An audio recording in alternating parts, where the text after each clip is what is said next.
안녕하세요. 저는 30대 후반 여자입니다. 저는 현재 재택근무를 하고 있어서 항상 이곳에서 사연 듣는 재미로 하루하루 지내고 있답니다.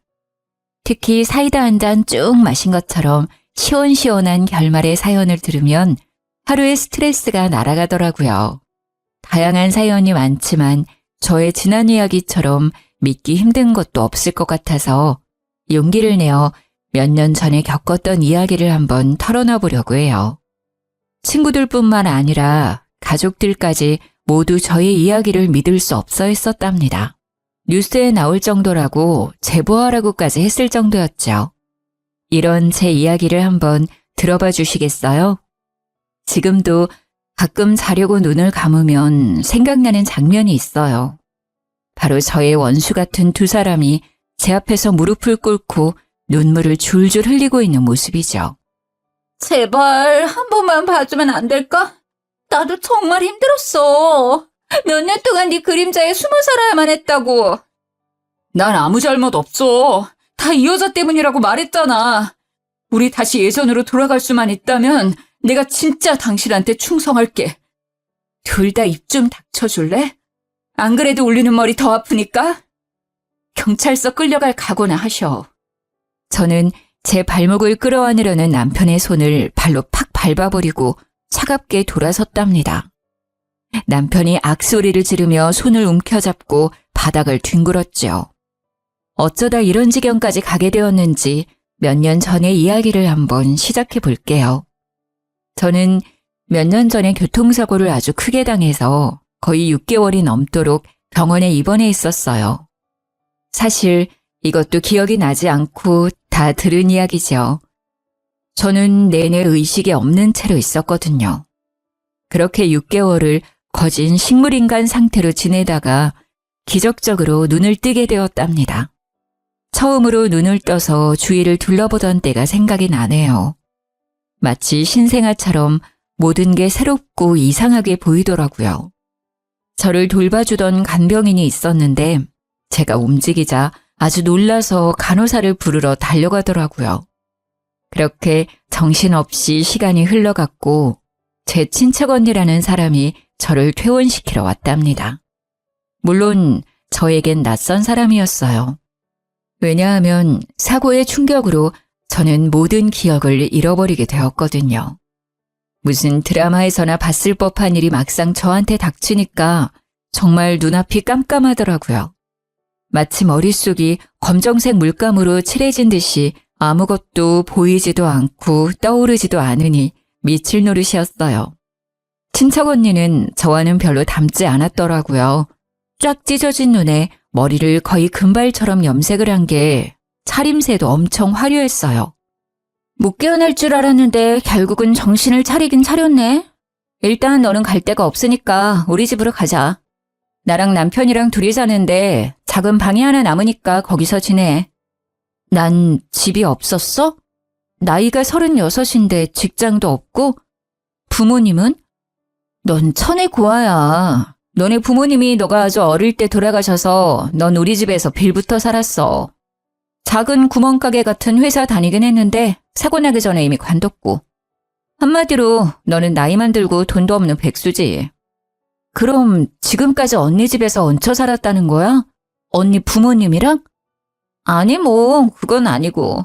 너도 작은 원룸에서 혼자 월세로 살았는데 알다시피 너 6개월 동안 병원에 있었잖아. 그래서 내가 방 뺐지. 그 보증금은 네 병원비로 다 나갔어. 야, 내가 네 병원비도 보태줬다. 나중에 다 갚아. 알았어? 암튼 그만 물어보고 퇴원이나 하자. 언니는 제가 병원에 있는 동안 저를 돌보기가 많이 힘들었던 건지 아주 쌀쌀맞더라고요. 저는 제 처지가 너무 한심하고도 불쌍해서 더욱 주눅이 들었죠. 그렇게 언니가 사는 빌라로 함께 가게 되었답니다. 여러 개의 동이 있는 신축 빌라라서 아파트랑 비슷하더라고요. 근데 엘리베이터가 없어서 3층까지 걸어 올라가야 했어요. 저는 아직 몸이 성치 않아서 그런지 계단 하나하나 오르기가 너무 힘들더라고요. 언니가 빨리 오라고 다그쳐서 땀을 뻘뻘 흘리며 힘겹게 올라갔답니다. 집에 들어가니 형부가 어정쩡한 자세로 현관문 앞에 서 있더라고요. 물론 전에도 본 적이 있겠지만 기억을 잃었으니 전혀 모르는 사람이라 너무 어색했죠. 형부도 어색한지 저와는 멀리 떨어져 앉아서 아무 말도 하지 않았답니다. 저는 그렇게 친척 언니 집에서 얹혀 살기로 했어요. 기억을 잃은 것도 잃은 거지만 이렇게 계속 살 수는 없으니 얼른 몸을 회복해서 아르바이트라도 해서 얼른 이 집을 나가야겠다고 생각했죠. 형부는 중소기업에서 대리로 일을 한다고 하더라고요. 언니는 전업주부여서 매일 집에 있었어요. 저는 하루 종일 언니와 집에 있게 되었는데 제가 집에 간 다음 날 아침부터 일을 시키더라고요. 앞으로 네가 집안일 좀 해. 나는 밖에서 하는 게 있어서 가끔 나갈 일도 많고 너는 얹혀 사는 주제에 밥값은 해야지. 형부 아침은 꼭 한식으로 먹으니까 아침에 일어나서 밥 좀 하고 아직 몸이 성치 않으니까 밖에는 나가지 마. 장은 내가 다 받아줄 테니까. 그래 알았어. 집세도 안 내고 사는데 나도 도와야지. 걱정하지 마 언니. 넌 기억이 하나도 안 난다면서 언니 잘도 말한다. 웃겨 정말. 암튼 지금은 청소기 좀 돌려. 그리고 세탁기 꽉 찼으니까 빨래도 하고. 언니가 톡톡 쏘는 말을 할 때마다 상처를 받았지만 그래도 묵묵히 제 몫을 하려고 노력했어요. 뼈도 다 부서졌었다고 그러더니 조금만 팔을 움직여도 아직 통증이 있었지만 그래도 아침마다 언니와 형부가 먹을 밥을 꼬박꼬박 차려줬답니다. 저는 작은 방에서 지냈는데 매트리스도 없이 얇은 이불 2장만 깔고 자게 되었는데요. 바닥에 누웠다가 일어나기조차 너무 힘들었어요. 하지만 언니한테 침대를 사달라는 말은 당연히 할 수가 없었지요. 제 이름 석자만 알고 아무것도 아는 게 없으니 통장이 있는지 돈은 얼마나 갖고 있었는지도 전혀 몰랐고요. 지금 현재는 핸드폰도 없고 1,000원짜리 한 장도 없는 처지였답니다. 저는 아침에 밥을 차려놓고 형부가 나와서 먹기 전에 제 방으로 들어갔거든요. 어쩐지 형부와 마주치는 게 좀 불편하더라고요. 언니도 저와 형부가 같이 있으면 왠지 더 예민하게 구는 것 같았고요. 당연히 말도 안 되지만 혹시나 오해를 받을 수도 있으니 아예 마주치지도 않으려고 노력했어요. 형부가 저녁에 돌아오기 전에 저 혼자 대충 밥을 먹고 두 사람이 먹을 저녁을 식탁에 차려놓았고요. 둘이 밥을 먹을 땐 전 방에 들어가 있었답니다. 언니와 형부는 사이가 엄청 좋은지 둘이 낄낄거리며 웃는 소리가 자주 들렸죠. 그렇게 시간은 흘러가고 전 마치 창살 없는 감옥에서 사는 것처럼 너무 답답했답니다. 너 바닥 닦을 때 그 밀대로 하지 말고 손걸레로 박박 닦아. 대충대충 하니까 바닥에 때가 덕지덕지 붙었잖아. 너 일 똑바로 안 해? 언니, 내가 아직 팔에 힘이 없어. 그리고 쪼그려 앉으면 무릎이 너무 아파. 그냥 밀대로 하면 안 될까? 내가 대신 2번 밀게. 6개월이나 누워있어 놓고 아프긴 뭐가 아파? 뼈도 예전에 다 붙었겠다. 엄살 떨기는. 잔말 말고 손걸레로 빡빡 문질러. 얼른! 그리고 내가 다시 한번 말하지만 너 절대 안방은 들어가지도 말고 청소도 하지 마. 알았어? 언니가 계속 째려보면서 할 때까지 시키는 바람에 저는 거실 전체를 쭈그린 자세로 손걸레질을 다 해야만 했어요. 서러운 것보다 뼈마디가 찌릿찌릿 통증이 와서 정신이 아득해질 정도였죠. 그날 밤엔 너무 아프고 제 처지가 처량해서 혼자 펑펑 울었답니다. 그나마 안방은 청소를 안 시키는 게 다행으로 느껴질 정도였죠. 안방에 있는 언니와 형부의 웃음소리가 어찌나 큰지 제 방까지 들릴 정도였어요. 저는 이렇게 슬픈데 한 집에 사는 두 사람은 뭐가 저렇게 신나는지 원망스럽더라고요.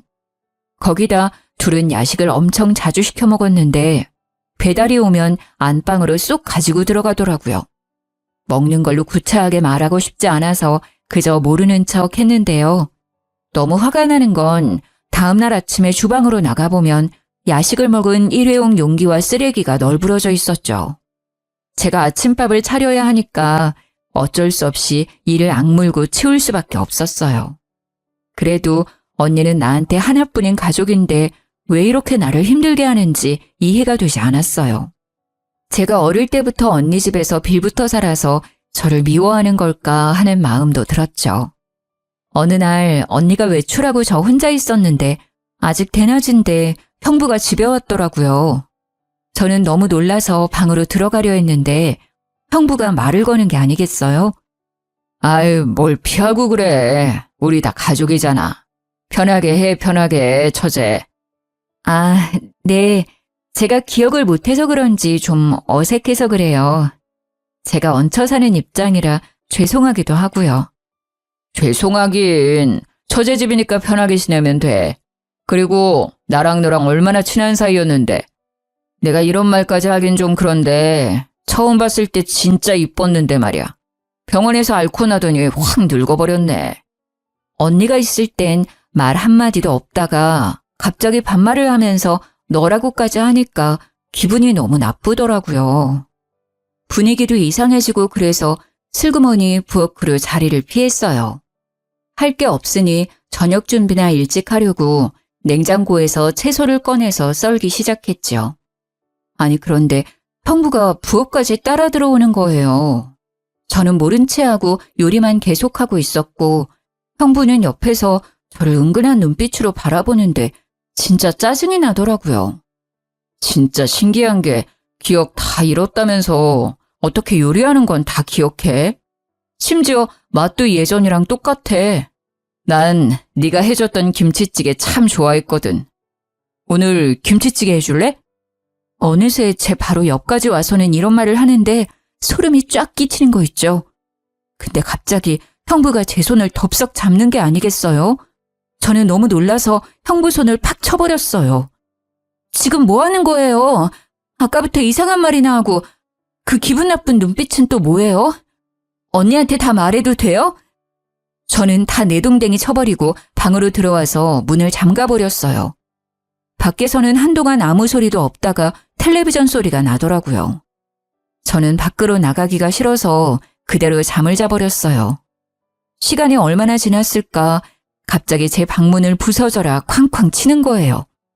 깜짝 놀라서 잠에서 깼는데 언니의 화난 목소리가 들렸어요. 야, 문 열어. 너 뭐 하는 거야? 지금이 몇 시인데 밥도 안 해놨어. 형부도 굶고 있었잖아. 당장 문 안 열어? 저는 얼른 방문을 빼꼼 열었는데 언니가 팍 젖히고 들어왔답니다. 너 지금 잔 거야? 이제 아주 간이 배 밖으로 나왔구만. 전기세 10원도 안 내고 얹혀 사는 주제에 새끼 밥하라는 게 그렇게 어렵냐? 나 지금 배고파 죽겠는데 어떻게 책임질 거야? 미안해. 내가 금방 차려줄게.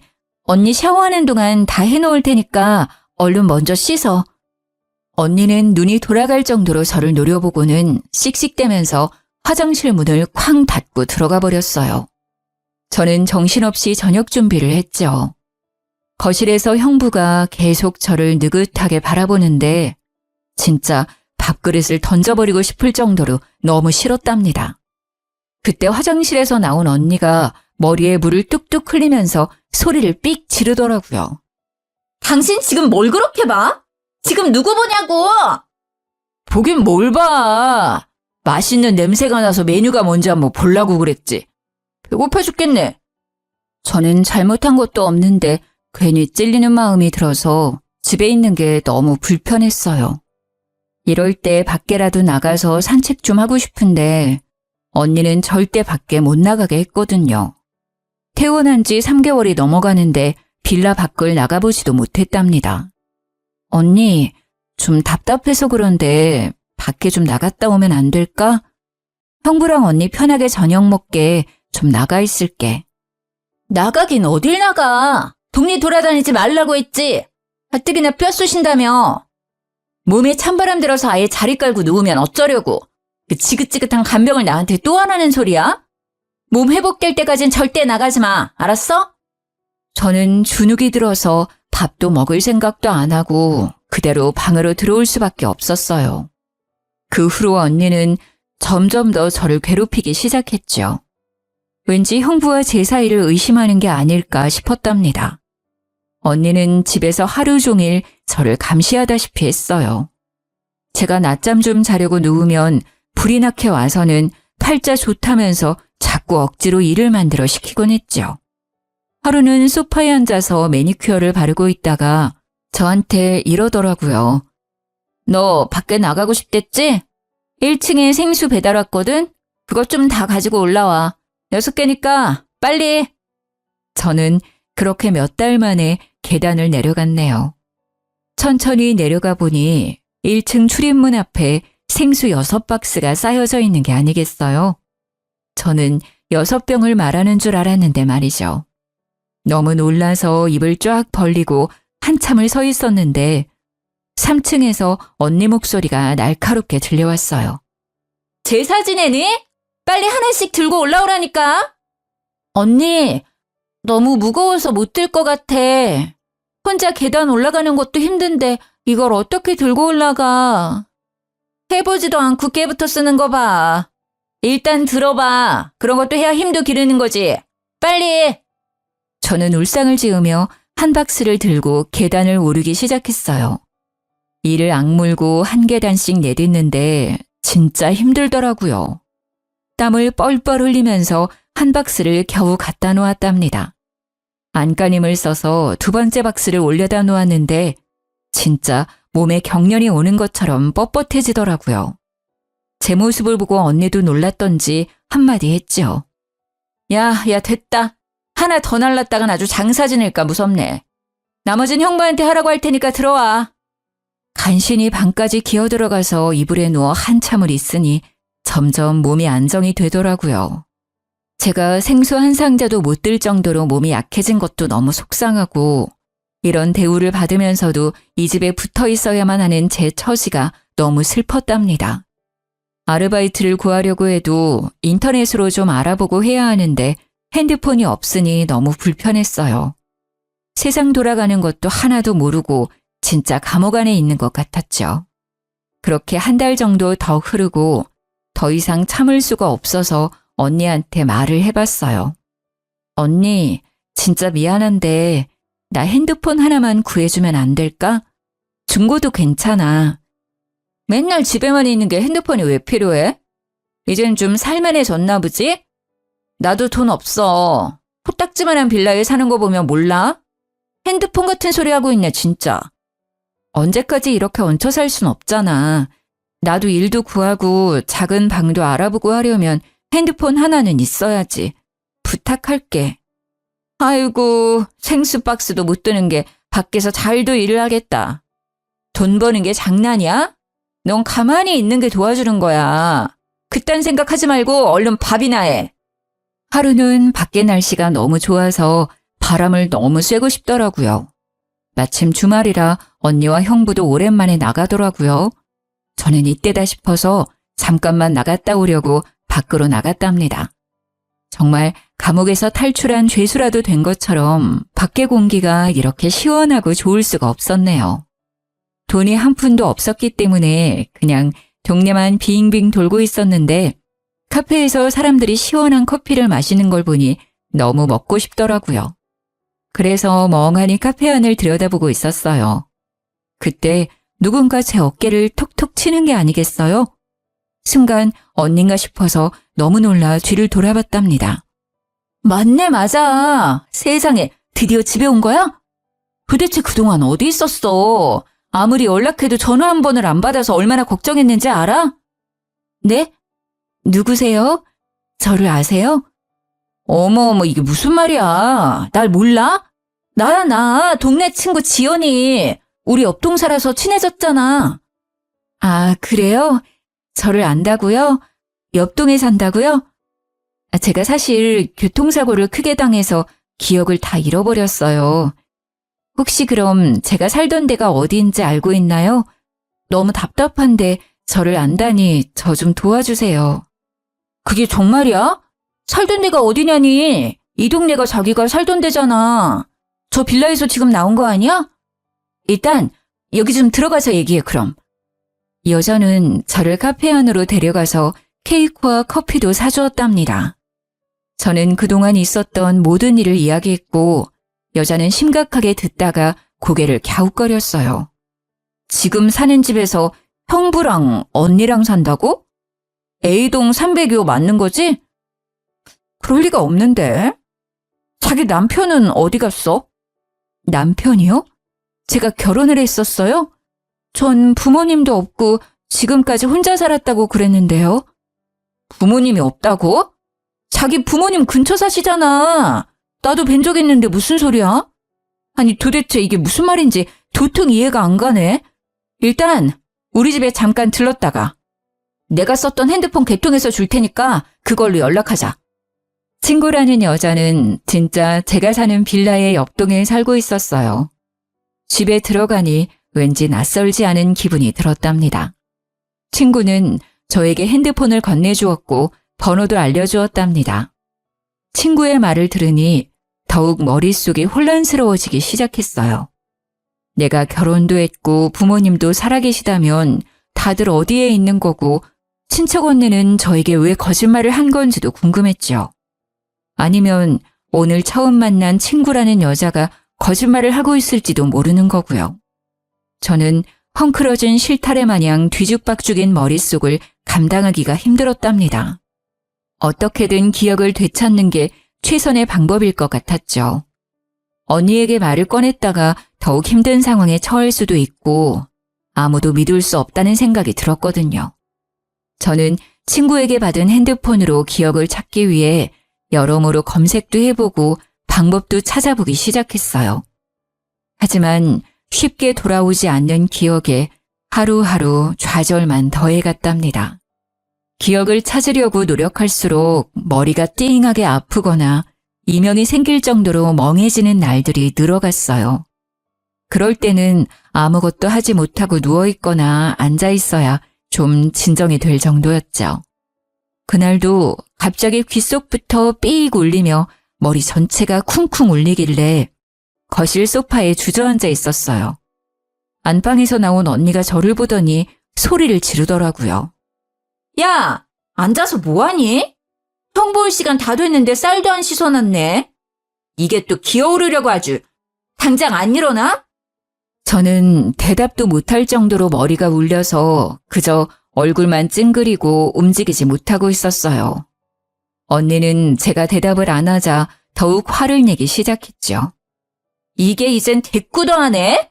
그래, 내가 지금까지 너무 착하게 대했지? 이게 아주 기어올라. 언니는 순식간에 제 머리채를 잡고 흔들기 시작했답니다. 저는 너무 아파서 악 소리를 질러댔어요. 언니는 제 머리를 좌우로 흔들어대더니 팍 놓아버리더라고요. 제가 바닥에 주저앉아 있자 제 뒤통수를 빡 갈기는 게 아니겠어요? 저는 순간 억 소리를 지르며 몸이 앞으로 구부러졌죠. 갑자기 머릿속에서 번개가 치는 것처럼 번쩍하더니 마치 전선이 이어지는 것 같이 찌릿찌릿하더라고요. 나 너무 머리가 아파.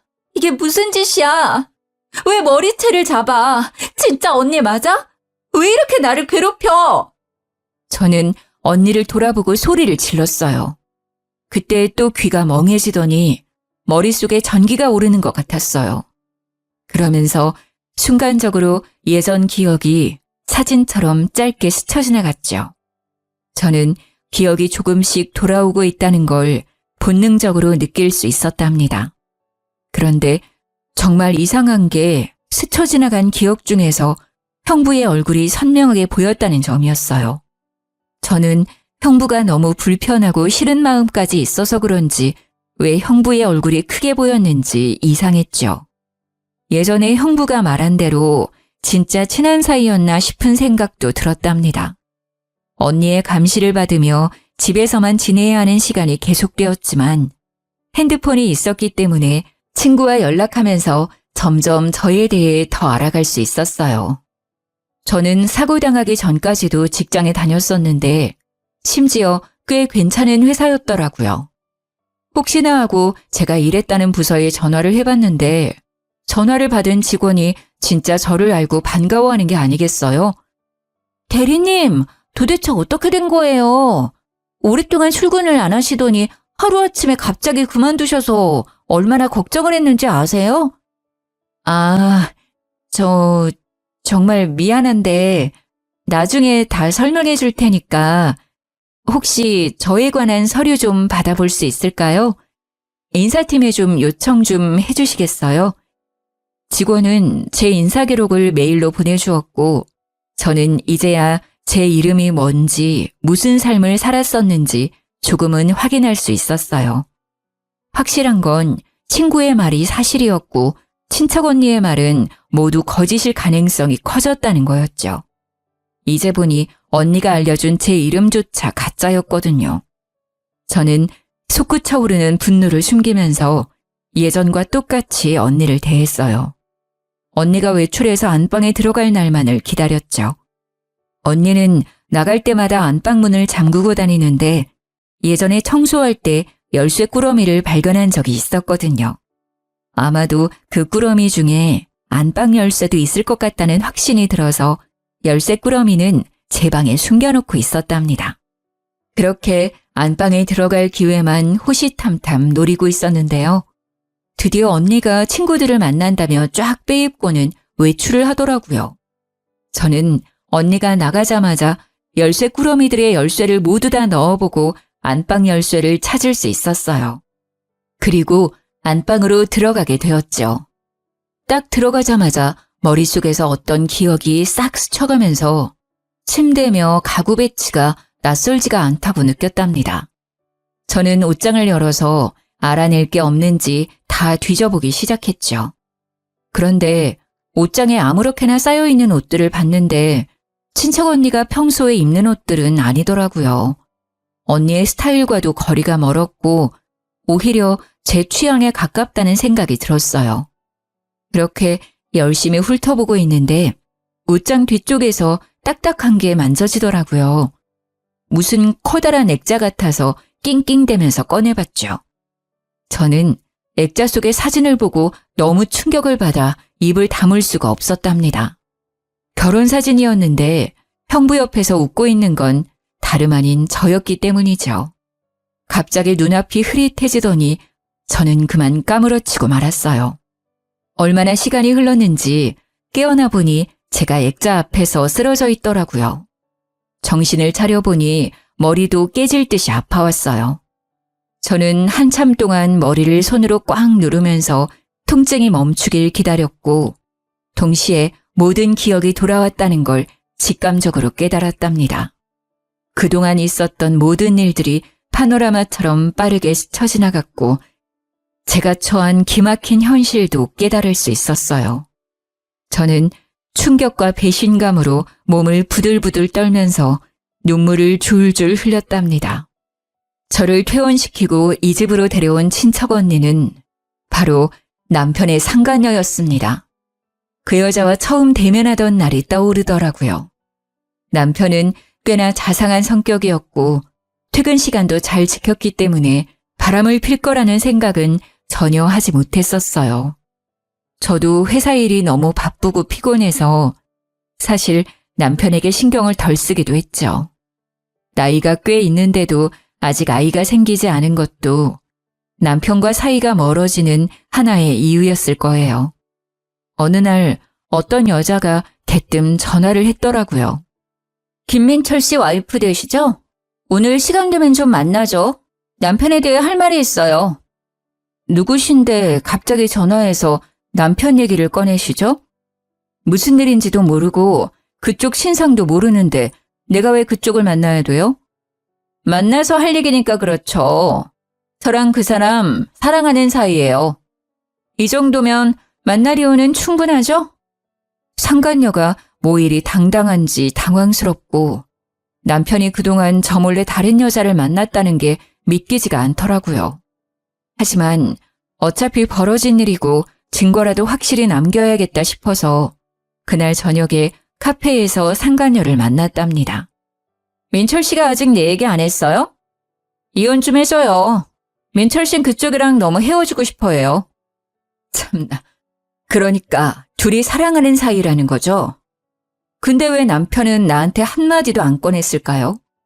그러니까 내가 이렇게 나선 거예요. 그쪽만 몰려나면 되니까 이혼 좀 하라고요. 그건 우리 부부 사이의 일이니까 그쪽은 상관 말아요. 할지 안 할지는 내가 정하는 거니까 주제 넘게 끼지 말고.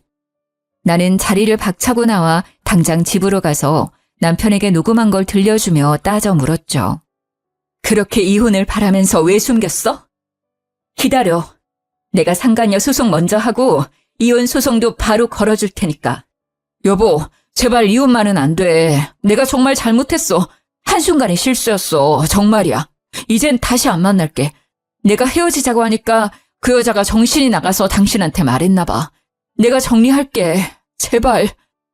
남편이 상간녀와 헤어지려고 하자 상간녀가 폭발해서 저한테 모든 걸 다 밝힌 모양이더라고요. 그날부터 남편은 이혼은 절대 안 된다고 매일같이 매달렸답니다. 그와 동시에 상간녀는 저한테 매일 밤 전화를 해서 이혼하라고 소리를 질러댔죠. 진짜 지옥 같은 시간들이었어요. 저는 도저히 참을 수 없어서 양가 부모님한테 모두 털어놓고 이혼 소송을 진행하기로 마음을 먹었답니다.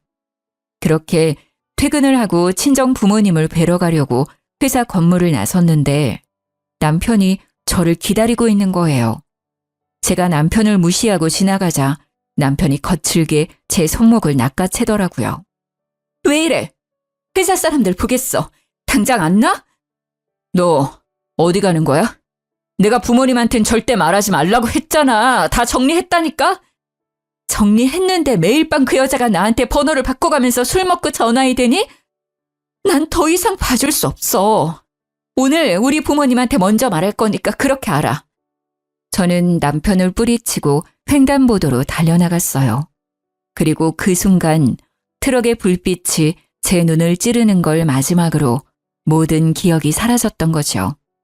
저는 남편 때문에 흥분해서 신호를 미처 보지 못하고 차도로 뛰어들었고 그렇게 트럭에 치여 사고가 나게 된 것이었답니다. 모든 기억을 찾은 저는 남편에게 전화를 걸었어요. 남편이 능글맞은 목소리로 전화를 받더군요. 처제가 웬일로 나한테 전화를 다 했어? 무슨 일이야? 언니 지금 집에 없어? 네, 언니 지금 집에 없는데요. 형부, 죄송한데 지금 바로 와주시면 안 될까요? 제가 몸이 안 좋아서요. 전화를 끊고 거의 1시간 만에 남편이 눈썹을 휘날리며 달려왔더군요. 소파에 앉아있는 저를 보더니 제 옆에 착 달라붙어 앉더라고요. 처제, 어디가 아파? 내가 좀 봐줄까? 방이 좀 눕지 그래. 처제 같은 소리하고 자빠졌네. 너 도대체 나한테 무슨 짓을 저지른 거야? 이 짐승만도 못한 놈아. 제가 돌변해서 소리를 지르자 남편이 입을 떡 벌리고 저를 쳐다보더라고요. 당신 기억 다 돌아온 거야? 언제? 어디부터 기억이 나? 혹시 전부 다? 지금 사실대로 다 말하면 당신이 원하는 대로 이혼은 안 할게. 그러니까 어떻게 된 건지 다 털어놔. 남편은 우물쭈물하다가 입을 열었죠. 물론 다 비겁한 변명일 뿐이었지만요. 당신이 사고로 머리를 너무 심하게 다쳐서 수술도 여러 번 했거든. 의사가 가망 없다고 할 정도였어. 양쪽 부모님한테 사고 났다고 말씀드리면 나 바람난 것까지 다 아실 거고. 그래서 너무 무서워서 어떻게 해야 되나 그러고 있었는데 아니 걔가 살지 죽을지도 아직 모르니까 일단 말하지 말고 기다리자는 거야. 그래서 가족들 감쪽같이 속이고 6개월이나 나를 병원에 숨겨놨다 이거야? 이 머저리야? 아니 걔가 당신한테 보험 있냐고 물어보더라고. 생명보험 있다니까 일단 더 기다렸다가 혹시나 당신이 잘못되면 그 돈 갖고 결혼하자고 자꾸 꼬시는 거야. 시간은 계속 가니까 이젠 말하기도 너무 늦었고. 그런데 저는 6개월이나 계속 죽지 않고 살아있었던 거고 심지어 회복까지 된 거였죠. 그동안 남편은 제 가족들에게 제가 여행을 갔다느니 너무 바쁘다느니 계속 핑계를 대며 집에 찾아오지 못하게 막기까지 했던 것이요. 심지어 제 회사에 찾아가서는 제가 아프다면서 대신 사직서까지 제출했다는 거예요. 하루가 멀다 하고 야근까지 해가면서 치열하게 지켰던 자리였는데 제 보호자의 위치에 있다는 걸 이용해서 제 커리어까지 망가뜨린 거죠. 저는 남편이 벌인 이 기막히고 파렴치한 일에 치가 떨렸어요. 당신, 나랑 이혼하기 싫다면서. 그럼 내가 깨어났으면 예전처럼 잘 지낼 수 있었잖아. 어차피 기억도 하나도 못하는데. 나도 정말 그러고 싶었지. 근데 걔가 당신이 아무것도 기억 못하는 거 알고는 일을 이렇게 버린 거야. 난 진짜 하늘에 맹세코 당신을 속이고 싶지 않았어. 근데 걔가 협조 안 하면 부모님이랑 회사에도 다 알린다고 협박을 하는 거야. 진짜 나 걔 때문에 인생 조졌어, 여보. 다 걔가 꾸민 일이야. 믿어줘, 제발. 너희 둘이 짜고 나를 집에 데려와서 그렇게 식모처럼 부려먹었는데 걔 혼자 꾸민 거라고? 손뼉도 마주쳐야 소리가 나는 법이야. 너는 하기 싫었다면서 밤마다 그년이랑 그렇게 신나게 웃어댔어? 제가 남편을 쏘아보며 따지고 있는데 현관문 여는 소리가 들렸어요. 상간녀가 살짝 술에 취해서 들어오더라고요. 상간녀는 저와 남편이 나란히 앉아있는 걸 보고는 눈이 돌아서 악을 써댔죠. 뭐야? 왜 둘이 붙어 있어? 너 지금 형부한테 뭐 하는 짓이야? 오갈 데 없는 거 걷어주니까 은혜도 모르고. 내 집에서 먹여주고 잠도 재워준 건 나지. 이 분수도 모르는 게 어디서 나대. 남의 집에서 집주인 행세하니까 기분 좋지? 진짜 네 남편, 네 집이라도 된 것 같았어?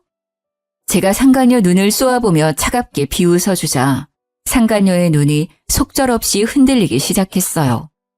그동안 이렇게 보잘것없는 여자가 진짜 친척 언니인 줄 알고 삼시세끼 밥을 해다 바치고 옷을 빨아서 다림질까지 해주면서 지냈었다니 어이가 없어서 웃음도 안 나오더라고요. 저는 심지어 오갈 데 없는 천혜고아인 저를 진짜 거둬준 줄 알고 고맙고도 미안한 마음을 느끼고 있었거든요. 저를 속였던 상간녀 못지않게 지금껏 속아온 제 자신에게도 용서 못할 정도로 화가 날 정도였답니다. 뭐야? 기억이 다 돌아온 거야? 그렇다고 해도 달라질 게 뭐 있어? 이 꼴을 당하고도 이혼을 안 하고 살겠다고? 과연 내 남편도 너랑 같은 생각일까? 어쩌니? 내가 보기엔 네가 세상에서 제일 불쌍한 것 같은데. 저는 일부러 이혼을 안 한다고 하면서 남편이 진실을 털어놓도록 만들었던 거였어요. 그래서 남편이 했던 말을 다 녹음했었고 상간녀에게 바로 들려줬죠. 남편의 말을 듣고 있던 상간녀의 얼굴이 벌개지면서 점점 울상으로 일그러지기 시작했어요. 다 내가 꾸민 일이라고? 야, 네가 보험금 탈 때까지 기다리자며. 내가 그동안 너 때문에 얼마나 고생을 했는데 네가 나한테 이럴 수 있어? 나한테 다 뒤집어 씌우겠다 이거야? 야, 다 너 때문이야. 내가 진작에 헤어지자고 했잖아. 네가 멀쩡한 가정을 파탄낸 거고 다 네가 저지른 거야. 내 인생 책임져. 상간녀가 분에 못 참아 남편의 뺨을 세게 때렸답니다. 그러자 남편이 눈이 돌아가면서 상간녀의 머리채를 휘어잡고 마구 흔들기 시작하더라고요. 저는 둘이 보기 흉하게 육탄전을 벌이는 모습을 소파에 앉아 물끄러미 바라보았답니다. 얼마 지나지 않아 힘이 빠졌는지 둘이 씩씩대며 서로 노려보고 있더라고요. 저는 조용히 두 사람 앞으로 다가갔죠. 그리고는 남편과 상간녀의 뺨을 번갈아가며 세게 내리쳤어요.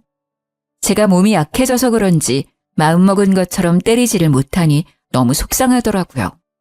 때릴 사람은 난데 왜 니네 둘이 치고받고 난리야. 서로 그만 탓하고 너희 둘이 사이좋게 같이 콩밥 먹으러 들어갈 거니까 각오나 하고 있어. 그때 남편이 무릎을 꿇고는 종아리를 잡고 늘어졌어요. 상간녀도 그 옆에 털썩 주저앉더라고요. 여보, 제발 한 번만 용서해줘. 앞으로 허튼 짓 안 하고 당신 말만 듣고 살게. 제발 한 번만 믿어줘. 아니, 솔직히 우리가 무슨 잘못을 했어? 사고로 다친 사람 옆에서 간병해주고 병원비 내주고 집까지 데려와서 돌봐준 건데? 뭘로 콩밥을 먹일 건데? 법이나 알고 그딴 소리 하는 거야? 따지고 보니 그러네. 내가 남편이고 보호자인데 내가 사고 난 배우자 돌봐준 걸로 감옥을 갈 순 없잖아. 그러는 너는 법을 잘 아나 봐? 그니까 누구 말이 맞을지 두고 보자고. 경찰 오면 얘기하라고. 뭐? 경찰? 내가 왜? 내가 왜 경찰서에 가야 돼? 상간녀가 저를 위협하듯이 확 다가와서 때릴 것 같은 포즈를 취하는 게 아니겠어요? 자기의 잘못을 전혀 반성하지 않는 모습에 기가 막히더라고요. 그때 마침 제 연락을 받고 오신 친정 부모님이 현관문을 박차고 들어오셨답니다. 이 짐승만도 못한 놈아. 네가 감히 우리를 속이고 내 딸을 못 보게 숨겼다 이거야? 바람까지 핀 주제에? 너 이놈, 오늘 네 제삿날이다. 친정아버지는 남편을 마구잡이로 때리기 시작했어요. 남편은 몸을 수그린 채 맞기만 하고 있었답니다. 친정어머니는 그 사이에 상간녀의 머리채를 잡고 마구 쥐어뜯기 시작하셨죠. 상간녀의 비명소리가 어찌나 큰지 빌라 전체에 울려 퍼질 정도였어요. 그 소란이 벌어지는 사이 미리 연락해두었던 경찰도 집으로 들어왔답니다. 두 사람은 나란히 수갑이 채워진 채로 현장에서 체포되었어요. 밤에 소란스러운 소리와 경찰까지 출동하자 빌라 앞은 구경하는 사람들로 가득했죠. 저는 부끄러운 건 아는지 얼굴을 애써 가리며 경찰차에 오르는 두 사람을 창가로 바라보았답니다. 그날 이후로 남편과는 다시는 만나지 않았어요. 두 사람은 죄질이 워낙 나빴기 때문에 다양한 죄목을 적용받아서 재판을 앞두고 있는 형편이 되었죠. 변호사 말로는 감옥에 갈 확률이 높다고 하더라고요. 제가 건 이혼 소송과 상간녀 소송은 그 두 사람에겐 제일 약한 재판이었을 거예요. 저는 위자료로 공동명의였던 빌라를 받을 수 있었답니다. 상간녀에게 위자료를 받아낸 것은 당연한 거였고요. 저는 그 집에서 당했던 일은 생각도 하기 싫었기에 바로 빌라를 팔아버렸어요. 그리고 지금은 친정 부모님과 함께 지내고 있답니다. 아직 사고 후유증으로 몸이 약해진 상태라서 간단한 재택근무를 하면서 지내고 있죠. 부모님의 보살핌을 받으며 음식도 잘 챙겨 먹다 보니 확실히 점점 몸이 나아지는 기분이 든답니다.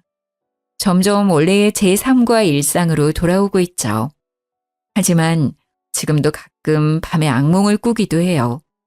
아직도 그 빌라의 작은 방에서 노예처럼 지내면서 혼자 울며 잠들었던 날들이 떠올라 가슴이 철렁하기도 하고요. 저한테 어떻게 그런 일이 벌어졌는지 기가 막힐 뿐이죠. 그것도 평생을 약속했던 남편이란 사람한테 그런 일을 당하다니. 그를 사랑하고 선택했던 제 삶이 쓸모없이 느껴지는 날도 많았답니다. 하지만 이제는 다 털어내고 다시 앞으로 나아가야겠죠. 지금 이 사연을 들으시는 분들도 힘든 일이 분명히 있으실 거예요. 하지만 우리 다시 힘을 내서 이겨내보아요. 지금까지 제 사연을 들어주셔서 감사합니다. 행복하세요.